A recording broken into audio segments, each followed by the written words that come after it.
Hi guys, welcome to our channel mister సిసింద్రి.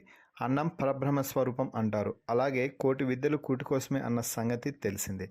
కానీ big boss హౌస్లో ఉండే కొందరు కంటెస్టెంట్స్ ఫుడ్ను ఎగతాళి చేస్తున్నారు. అసలు ఏమైంది అంటే, బిగ్ బాస్ హౌస్లో తాజాగా ఓ సంఘటన చోటు చేసుకుంది. విష్ణుప్రియ ప్రేరణకి నామినేషన్స్ నుండి పెద్దగా సరిపోవడం లేదు. ఒకరంటే ఒకరికి పీకల్లోతు విషయం అయితే ఉంది.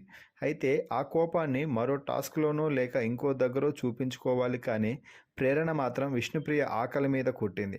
విష్ణుప్రియ ఆకలితో ప్లేట్ తీసుకొని కిచెన్ వద్దకు వెళ్తే అక్కడ ఫుడ్ రెడీ చేస్తున్న ప్రేరణ ఏదో అనాథలు అడుక్కునేవారు వస్తే వేసినట్టు ప్లేట్లో విసిరిపడేయడంతో విష్ణుప్రియ ఎమోషనల్ అయ్యి కన్నీళ్లు పెట్టుకుంటూ ఆమె అలా ప్లేట్లో విసిరేస్తుంది, నేనేమైనా ఇక్కడ అడుక్కుని తింటున్నానా అంటూ అనడంతో హౌస్మేట్స్ అందరూ కూడా విష్ణుకి మద్దతు తెలుపుతూ విష్ణుప్రియని ఓదార్చే ప్రయత్నం చేస్తున్నారు. సరే విష్ణు, అయ్యిందేదో అయ్యింది, పద వెళ్ళి మాట్లాడదామంటూ ధైర్యం చెప్తున్నారు. ఇక ప్రేరణ అలా చేసే సమయంలో అక్కడ మణికంఠ కూడా ఉండడంతో ప్రేరణ నాకు ఫుడ్ ఎలా విసిరిందో చెప్పు మణికంఠ అని అడిగితే, ఎవరైనా కూడా ఫుడ్ దగ్గర అలా చేస్తే ఫీల్ అవుతారు అంటూ మణికంఠ జరిగిన విషయాన్ని హౌస్మేట్స్ అందరికీ చెప్తున్నాడు.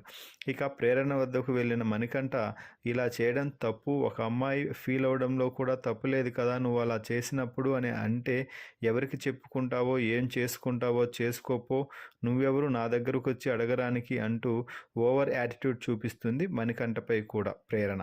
అయితే ఫుడ్ దగ్గర రచ్చ చేసి మళ్ళీ తానేదో గొప్ప పని చేసినట్టు బిల్డప్తో యాటిట్యూడ్ చూపిస్తున్న ప్రేరణపై మీ అభిప్రాయాన్ని కామెంట్స్ రూపంలో తెలపండి. అలాగే ఆకలితో కిచెన్లోకి వెళ్ళిన విష్ణుప్రియ ప్రేరణ అలా చేసేసరికి రాత్రి ఫుడ్ కూడా తీసుకోలేదు. ఎంతమంది చెప్పినా కూడా వినలేదు. ఫుడ్ తినకుండా అలాగే నిద్రపోయింది కూడా. Please subscribe our channel mister సిసింద్రి.